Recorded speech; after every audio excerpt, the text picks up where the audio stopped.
Hello बच्चों। Physics में हम लोग पढ़ रहे थे गॉस थ्योरम। और गॉस थ्योरम में हम लोगों ने पढ़ा था अभी तक इंटेंसिटी ऑफ इलेक्ट्रिक फील्ड निकालने के एक फार्मूला, जिसमें पहला था straight wire of infinite length और दूसरा था plane charge non conducting sheet का हम लोग निकाल चुके हैं इलेक्ट्रिक फील्ड। अब एक इम्पॉर्टेंट जो है हम लोग निकालेंगे इलेक्ट्रिक फील्ड का फार्मूला चार्ज्ड स्फेरिकल सेल का। ये बहुत इम्पॉर्टेंट है और इस पर क्वेश्चन आते रहते हैं और इसका डेरिवेशन भी पूछ लिया जाता है कभी कभी।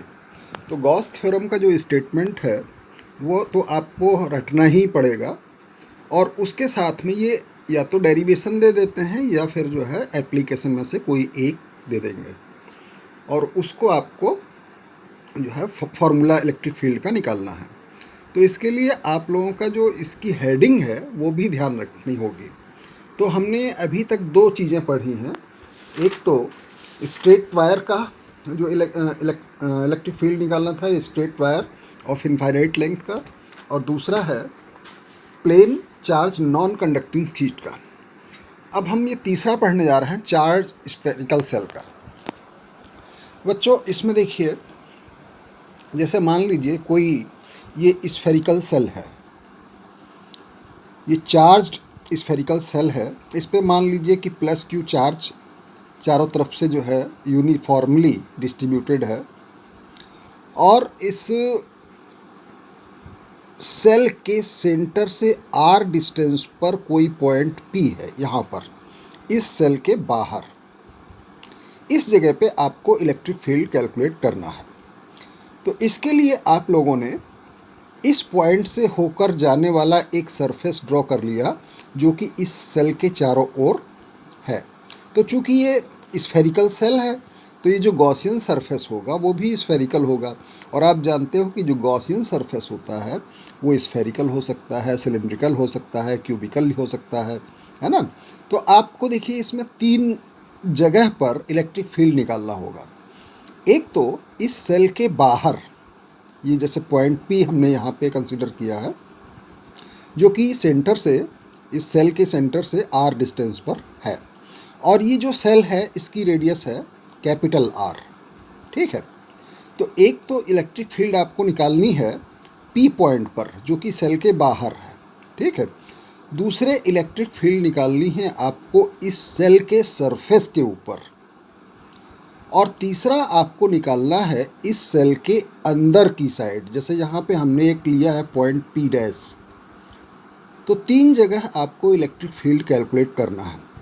ये एक चार्ज इलेक्ट्रिकल वो स्फेरिकल सेल है जिस पे plus Q charge uniformly distributed है।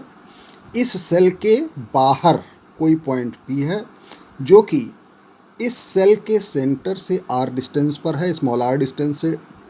ठीक है, तो एक तो आपको यहाँ पे निकालना है, दूसरे इस सेल के सरफेस के ऊपर इलेक्ट्रिक फील्ड निकालनी होगी, और तीसरा आपको कैलकुलेट करना है इस सेल के अंदर अगर कोई पॉइंट है तो वहाँ पे इलेक्ट्रिक फील्ड कितनी होगी।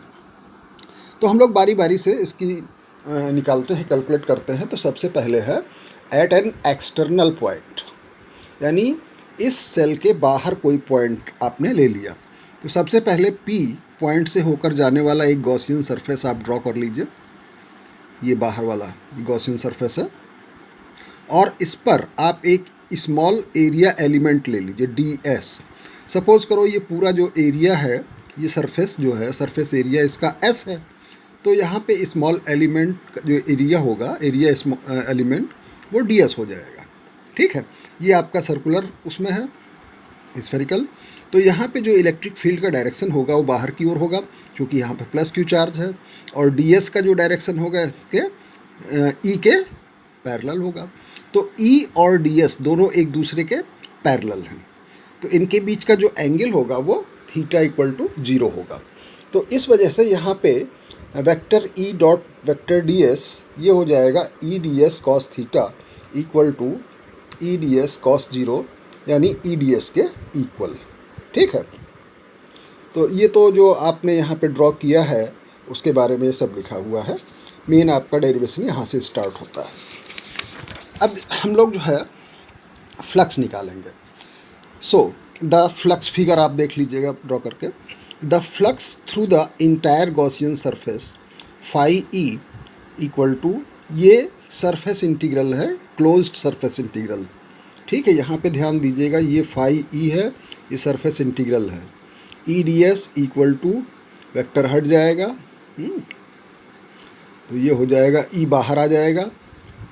क्यों आ जाएगा? क्योंकि इलेक्ट्रिक फील्ड हर पॉइंट पे सेम होगी, कांस्टेंट होगी, तो ये हो जाएगा डी एस। अब आप जानते हो कि सरफेस एरिया स्फेयर का होता है phi D S equal to 4πr²। तो यहाँ पे इसकी जगह पे वैल्यू रख दीजिए, तो कितना हो जाएगा ये, phi E equal to E into 4πr², ठीक है। अब गॉस लॉ का यूज़ करिए। गॉस लॉ आप जानते हो, फाई ई इक्वल टू क्या होता है, Q अपॉन एप्सिलॉन नॉट, ठीक है। तो इसमें वैल्यू पुट कर दीजिए, तो ये हो जाएगा E into 4πr² equal to Q upon epsilon 0। तो इससे आप जो है E की वैल्यू जब कैलकुलेट करोगे तो आपको मिलेगा 1/4πε0 Q अपॉन r²।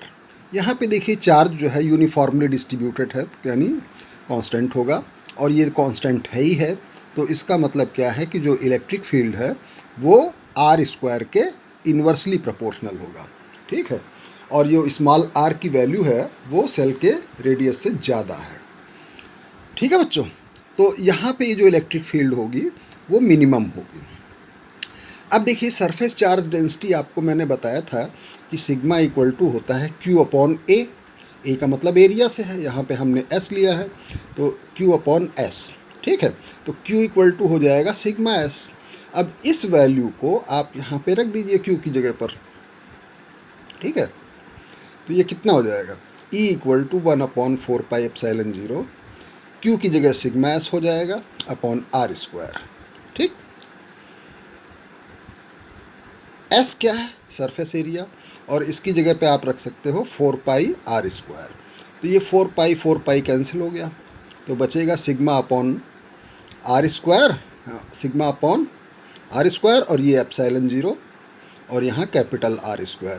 तो ये फॉर्मूला बन गया E equal to sigma epsilon naught capital r² upon small r²। तो ये इलेक्ट्रिक फील्ड आपका निकल आया। अब हम लोग जो है सरफेस के ऊपर देखेंगे, ये जो स्फेरिकल सेल है जो हमने शुरू में माना था, इस सेल के ऊपर इलेक्ट्रिक फील्ड कितनी होगी, ठीक है।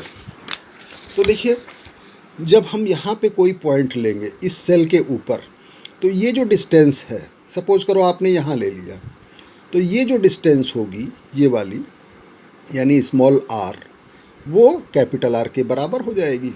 तो ये जो स्मॉल r और कैपिटल R इस केस में दोनों इक्वल हो जाएंगे। तो क्या देखिए, if P be a on the surface of the cell that is R equal to R, then अब जरा इस इक्वेशन में देखिए, यहाँ पे r² है, इसकी जगह पे हो जाएगा कैपिटल R², ठीक है। और इस जगह पे देखिए यहाँ r² है, यहाँ r² की जगह कैपिटल R² रख दीजिए, तो r² कैंसिल हो जाएगा, तो बचेगा सिग्मा अपॉन एप्सिलॉन नॉट, ठीक है। एक फॉर्मूला आपका ये हो गया सरफेस के ऊपर, ये ध्यान रखिएगा, ठीक। अब मान लीजिए ये जो पॉइंट पहले आपने यहाँ पे लिया, फिर यहाँ पे सरफेस पे लिया, फिर अब ले लीजिए इस सेल के अंदर, यानी इस सरफेस के अंदर कोई जो है पॉइंट आप कहीं पे ले लीजिए, P' मान लीजिए हमने ले लिया। तो अब हम इस पॉइंट से जाते हुए होकर के एक ऐसा गॉसियन सरफेस ड्रॉ करेंगे जो कि ये स्फेरिकल शेप का होगा।